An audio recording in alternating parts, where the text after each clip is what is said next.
बच्चों आज का हमारा टॉपिक है डीएनए। हम डीएनए की स्ट्रक्चर के बारे में अच्छे से अध्ययन करेंगे। तो डीएनए सबसे पहले हम ये जानेंगे कि डीएनए हमारे शरीर में कहाँ पाया जाता है। डीएनए हमारे शरीर में सेल्स में पाया जाता है। सेल में भी कहाँ होता है? केंद्रक में। केंद्रक जो होता है उसमें डीएनए पाया जाता है। जो गुणसूत्र होते हैं उसके खंडों को हम डीएनए कहते हैं। अब डीएनए की जो फुल फॉर्म पहले हम जानेंगे। डीएनए की फुल फॉर्म क्या होती है? डीऑक्सीराइबो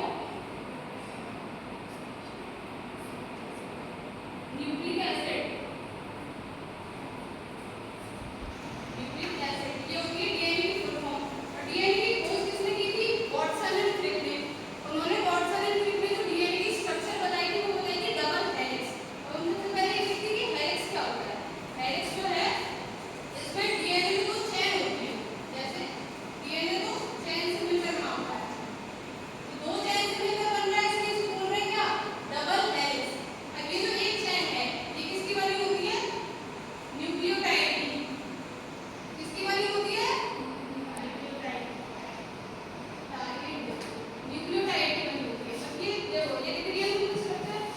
ये जो डबल हेलिक्स है ये तो दो चेन है इसमें से एक चेन क्या है? दोनों चेन न्यूक्लियोटाइड की बनी हुई है। न्यूक्लियोटाइड जो है इसमें कौन कौन से तत्व पाए जाते हैं? सबसे पहले तो होता है इसमें फॉस्फेट। फॉस्फेट पाए जाते हैं और एक पाई जाती है शुगर। तो यानी कि ये जो दोनों चेन है इसमें फॉस्फेट और शुगर ऐसे मिलकर ये इसकी पूरी चेन की संरचना बनती है। ठीक है, देखो इसमें ये जो फॉस्फेट के अणु हैं और शुगर के अणु हैं इनसे मिलकर इसकी न्यूक्लियोटाइड की संरचना बनती है। अब न्यूक्लियोटाइड के अलावा इसमें बीच में जो है नाइट्रोजन बेस पाए जाते हैं यानी कि नाइट्रोजन क्षार, नाइट्रोजन बेस पाए जाते हैं।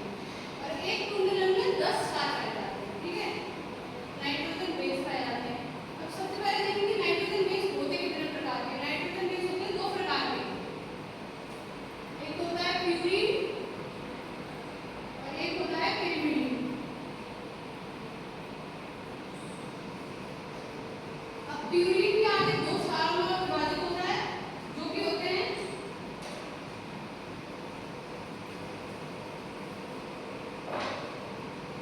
प्यूरिन जो है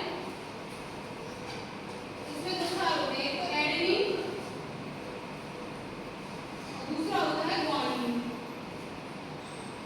एडेनिन और ग्वानिन। और पिरिमिडिन में आते हैं पिरिमिडिन में आते हैं CUT साइटो